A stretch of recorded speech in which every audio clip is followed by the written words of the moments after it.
NT Media Productions presents I'm Making It Happen. It seems like the VI lottery is the way to go. Skibidi bidi pop pop, I told her the man's not hot. Skibidi bidi pop boom, well when I just come in the room. Skibidi bidi pop pop, the VI lottery hot. Skibidi bidi pop boom, all my friend them winning too. Thanks to the VI lottery, I have special money.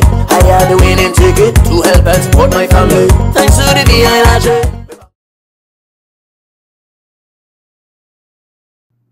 Good day and welcome to another episode of I'm Making It Happen with exceptionally yours, Nykole Tyson. And today we have the honor of learning more about the Land and Water Use Plan. And today we're going to have the Commissioner of the Department of Planning and Natural Resources join us today, give us some information on the upcoming town hall meetings. Good day, Commissioner. How are you? I'm doing well. Good day to you, Nykole. Thanks for having me. Definitely. And thank you for taking the time to share this information, important information with the community. And as I mentioned before, we're talking about the Comprehensive Land and Water Use Plan that the Department of Planning and Natural Resources has been spearheading for the past year and a half. And you have some upcoming town hall meetings that I know you are wanting the public to know about. So can you please give us those dates? Sure. So the department is going to be hosting our last in-person town hall meetings on the draft of the Comprehensive Land and Water Use Plan. So we're going to begin on St. John on June 24th, and this will be at the Julius E. Sproul Cafeteria. Then we will do the 25th in St. Thomas. We will be at the Victor's Hideout.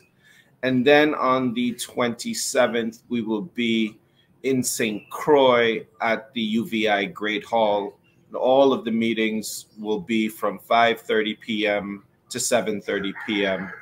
But we also urge everyone to go to planusvi.com, take a look at the different modules right now. It's where we're going to have the draft plan out. And, we're hoping that people can come and participate. And if you can't, again, come in person, that you're able to send us your comments online and through the website. But it's important, you do want them to come in person, correct?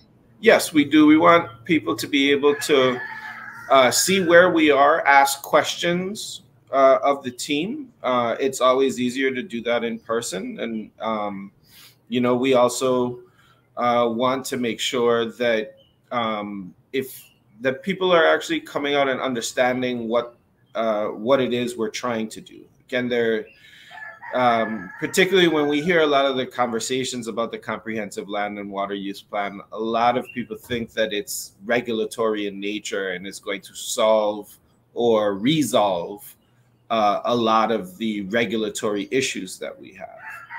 And we're trying to make a point of it that the Comprehensive Land and Water Use Plan is actually a framework document that sets a vision for the territory for the next 20 to 30 years. One of the things that we are looking to do, though, is this is the piece that first needs to be in place, and then get also thoughts and ideas on what some of our regulatory updates should be that will help improve the ability for the department to enforce the principles of the Comprehensive Land and Water Use Plan. So two separate things. One is a framework document. Other things are regulatory.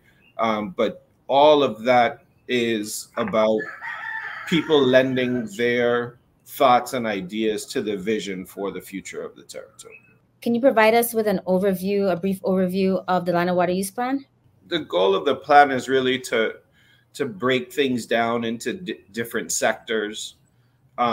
Care for the environment, transportation, housing are some examples of what those are. And we want to make sure that those things, those sectors that people are interested in, they usually lead to services. And we're looking for where the public to give comment where those things should be cited. The other thing that comes into play is just now changing the overall mindset and having more mixed use take place has been another thing that we've received a lot of comments from the public on. So, again, it's a visioning document that sets a path forward to where we want to see things go over the next 20 to 30 years. And what do you mean by mixed use? Sure. So, our current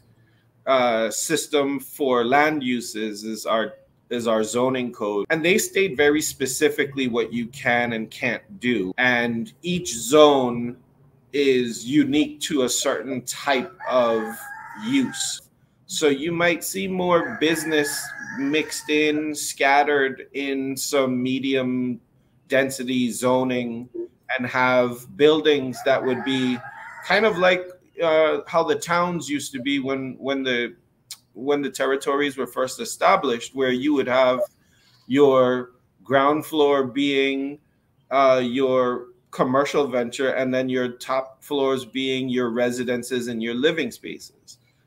We've come across where, particularly in St. Thomas and St. John, we're really close to developing what's developable.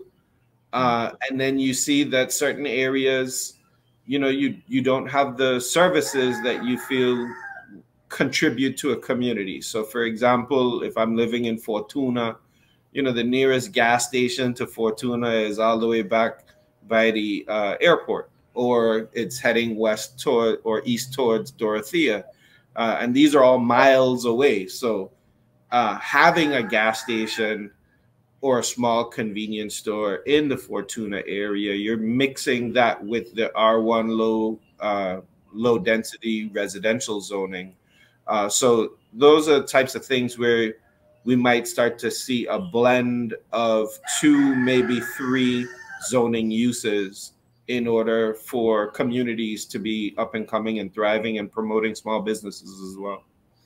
This is your Commissioner for the Department of Planning and Natural Resources, Jean Pierre Oriol. DPNR is on the brink of finalizing the Comprehensive Land and Water Use Plan, and I'm inviting you to the 4th Town Hall meetings, where it will be the last in-person opportunity for your comments to be incorporated. The plan will provide the vision and roadmap for how we make decisions regarding updating our zoning and other land and water use processes to ensure our resources are managed sustainably for generations to come. We need your feedback to ensure this plan reflects our collective vision. The meeting schedule is as follows. On St. John, June 24th, we'll be at the Julius E. Sprout School. On St. Thomas, June 25th, Victor's Hideout. And on St. Croix, June 27th, UVI's Great Hall Room from 5:30 p.m. to 7:30 p.m. Thank you for your participation throughout this process. Remember, this is the final town hall for your comments to be included in the final draft of the Comprehensive Land and Water Use Plan. Let's make it the most impactful one yet, and I look forward to seeing you there. How will this plan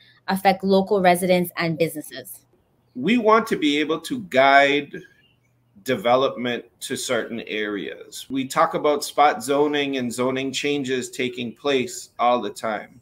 The idea with the Comprehensive Land and Water Use Plan is to say, hey, look, we have thought comprehensively about the build out of our territory, and we feel that this area here should be for light industry. So let's say if we're talking about South Shore on St. Croix, there's legislation that's there to promote industrial uses, industrial businesses. We can outline what are some of those types of industrial uses and businesses that we want to see, whether that's ship maintenance, since we are a maritime economy or in trying to grow that. It could be something like our light cargo is all coming in down by the Molasses Pier and the container port, rather than coming into Christiansted in the Gallows Bay area. So we want to set areas for certain things, and then people who want to do business in the territory, you say, this is where we are looking for investment. These are the areas that have been set aside for the investment in these types of things. So you can go to a hotel developer and say, this area has been deemed appropriate for hotel development. Even down now, even on the small scale, where if we make it easier for home-based businesses to be a use as a matter of right, rather than having to get a variance from the legislature, then we may see more home-based businesses as well, provided that we set aside the specific regulations depending on the type of business that we see. So this is all that can be covered in the land and water use plan. Correct. A guidance on how we move forward with zoning. I guess specifically the zoning for each area. I don't know if that's the right wording. Right. Exactly. So we can take what is the existing zoning code, and right now it's pretty rigid in what it is. Like, these are your do's and don'ts. And we can make it more flexible and say, we can see more businesses in the R2 medium zoning, provided that, you can have off-street parking, because we don't want businesses and then people are parking in the street, and then we can't handle that. So there will be certain criteria and conditions that you would have to meet. And even one of the things that we're also looking at also is, whether or not we're reshaping what low density is. For years, we've seen the legislature pass legislation that allows more than one apartment in the R1 low density. So you have people that are able to put 2 apartments underneath their homes. And we've seen an extension on that legislation go from 3 years to 5 years to 6 years. So one of the things that we've talked about is, hey, look, if you meet the minimum lot coverage and you can have all of your all of the things that you need take place on your property, then can we make low density three dwelling units as opposed to 2 dwelling units, and that sort of thing. And if you're just tuning in, you're watching I'm Making It Happen with Nykole Tyson, of course, and we have Commissioner Jean Pierre Oriol speaking on the comprehensive land and water use plan and how it's going to help residents and local businesses. And these are some of the topics that's going to be included in the plan in regards to zoning. And basically with the land use we can use, and then like you were saying, mixed use, how we can restructure our businesses and the towns or just the homes, and how we can influence more, or is it influence, or is it infuse more business activity? It's to be able to say that we are welcoming developments of this nature in these areas. Okay. And so and then hopefully it does lead to an infusion with different investment into the territory. We really do have a housing shortage here in the territory. And so the intent of the legislation was to create opportunities for more apartment rentals to be able to increase the housing supply.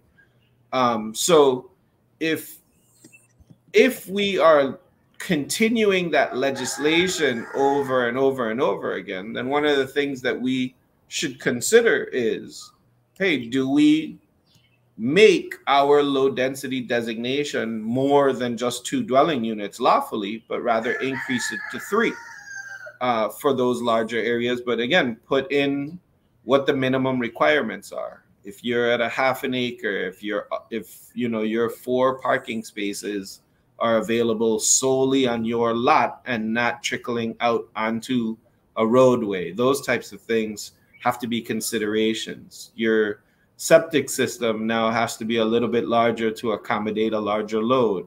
But those are the types of things that we are doing as part of the legislation, waiving the minimum requirement by law. So if it is truly helping with our housing stock, then should we be reviewing this not as an exemption, but more so as part of the system now? And that's one thing that we should be talking about as well. What's going to happen during the town hall? Yes, so I think what we'll be doing is just presenting an overview of what we've done, pick out some of the highlights and the comments that people have submitted, and each of the different policy focus areas we're going to have on boards across the room so everybody can see what are the different sectors and what are the comments that we've received, and really the details of for each of those sections. So they'll be able to go and review those in person and tell us, did we get it right? Did we not get it right? Should we tweak something? But the idea is to get comments from the public, because this is our plan, and make sure that we're in accordance. You know, we know that not everybody is going to be 100% satisfied, but the thing that we want to do is try and get some community consensus. And in line with that, what are the most common concerns you've heard from the community so far? Most of the concerns have been on the enforcement side of things, and really making sure that whatever we come up in terms of enforceable policies, that DPNR has the ability and the capability to manage from an enforcement standpoint. I think a lot of people are frustrated by, you know, persons who are in a, let's say you're in a low density zoning and somebody's building a third story, which is not allowed in there. They want to make sure that DPNR is going to be able to enforce the provisions of the law and what exactly that is, to probably be more stringent. Because right now, if somebody starts to build a third story, you know, DPNR is not allowed to come in and knock down that story that's going up. We actually have to go to court and get a court order in order for the individual to now come back into compliance with what the law states. You know, we have a lot of zoning violations because zoning violations are just $75. And so you have, in residential areas, you have people undertaking businesses that are taking up space. You know, I'll use one as an example that we get one of our frequent calls about is, let's say somebody owns a tow truck company. You know, they're allowed to have their tow truck at their property, their one. But when you start bringing cars that you towed into the neighborhood and taking up space on the public street, people are now having to swerve, and, you know, a 2-lane road becomes 1 lane. That's extremely frustrating for the community. And somebody is not allowed to take up the public right of way as part of their business. But that zoning violation is $75. So, you know, it needs to be something that's going to have an effect if somebody is continuing to do that. You know, right now we partner with the LCA on a number of zoning infractions because, at least for us, $75 isn't going to be penalty enough in order to effect change. So I think I need a change up. And Carlos Furniture have the thing them. Think I need a new sofa. And dishwasher for all my dish them. Right here on Island, all these things you'll find. Just head to Carlos Furniture and spend some time. They have brands like G, Serta, Simmons, Posturepedic. They can furnish any room, any day that you need it. Carlos Furniture, they're the best of the best. Carlos Furniture, to Park St. Thomas, St. Croix, Peter's Rest. Carlos Furniture, 30 years in the biz. Carlos Furniture, quality in the name. Carlos Furniture delivers 7 days a week, can provide white glove service, and can deliver to the BVI. Carlos Furniture, the place the Caribbean gets its furniture for the past 30 years. So most of the comments that have come in from the public in terms of the plan, they want to ensure that there is an enforcement component that is going to make the plan viable. And at the same time, we also have seen where, you know, depending on what island we're on, but there's the protection of agriculture on St. Croix and making sure that enough land is set aside for that. We've seen also on St. Croix where people really want the industry portion to be on the industrial side of St. Croix on the South Shore. On St. John, we talk about stormwater issues and runoff and how those things are affecting all public services. So we want to make sure that, green spaces are part of our development. That way runoff can go into the green spaces and off of the roadways that create problems and those types of things. Universally, there's been conversation on all three islands about like beach access and those types of things, and wanting to not only do we have them, but that they are properly identified.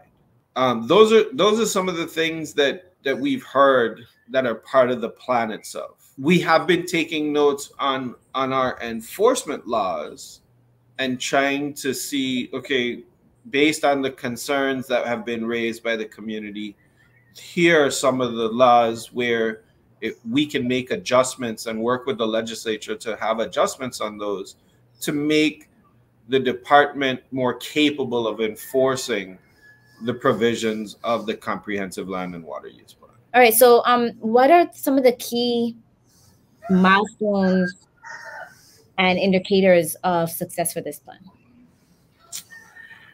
Oh, that's a really good question. I mean, so for our process, I think back to what our very first town hall meeting was. And the goal of that town hall was for the community to give us what is important to them. From a land use perspective, what is it you want to see preserved, whether it's your recreational areas, our historic treasures, where they had comments on energy, what we should be doing with housing. So we really took that first town hall and used that to then proceed with how we would set up this roadmap to get where we are. And so I feel that when the community does come out to participate, they should be thinking back to that first town hall meeting and thinking about what it is that we asked them to comment on about preserving. And that if they see that what we are presenting is showing a roadmap towards preserving those things that people felt are important to them, then I think that that's the very key indicator. But the overall thing is, are we preserving a way of life that the community has asked us to do with this plan? And I think that that's people who come out, look at the plan, who read it online and see where we are. Do you feel as though we are holding true to what we asked you to do in that very first town hall meeting? Great. So why is it important for residents to attend this town hall? What can they expect from participating? Sure. So I think it's important. And again, it goes back to what I was just saying. Even if you didn't participate in all of the town hall meetings all the way up to this one, at the end of the day, what we're trying to make sure is that we're presenting a framework and a plan that preserves a way of life here. And we want people to feel that this is the way of life that the community at large is subscribing to. So we want people to participate. We want people to see whether or not the vision that we're showing down the line is that what make us unique as Virgin Islanders, and making sure that they have a role in preserving that. And so I would want and encourage people to come out and take a look and make sure that we in fact have heard you correctly, that we've captured it properly, and that we're moving forward in a way that people are in agreement with. Great. And I want to say that I know you've been very active and been present. So when they come, they're going to see you in live and direct. And so they can be able to interact with you afterwards, before, ask their questions on things. And so that's really important to see as the lead of the department, that you've been so engaged in this process. Always, yes. This has been a long time coming. I mean, we've been talking about having a comprehensive plan for over 30 years. It was 30 years since the first attempt to have that, but the comprehensive plan, the legislation that mandated it, goes actually back to 1972. So it's actually 50 plus years now that we've been striving to make this come to fruition. So I'm very invested in it. I want it not to be something, I do not want it to be DPNR's plan. I really like having the conversations with the community and want them to feel that they were part of what we developed here.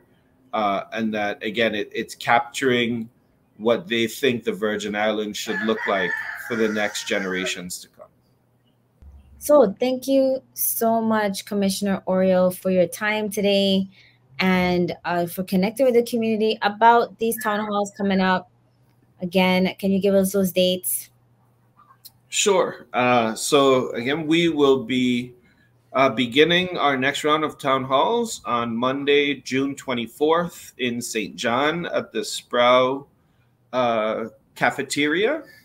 On Tuesday, June 25th on St. Thomas, we will be at the Victor's Hideout. And Thursday, June 27th in St. Croix, will be at the UVI Great Hall. All meetings will begin at 5:30, run until 7:30. And I just look forward to seeing all of you there. Thank you so much for the time today, Nykole. Appreciate it.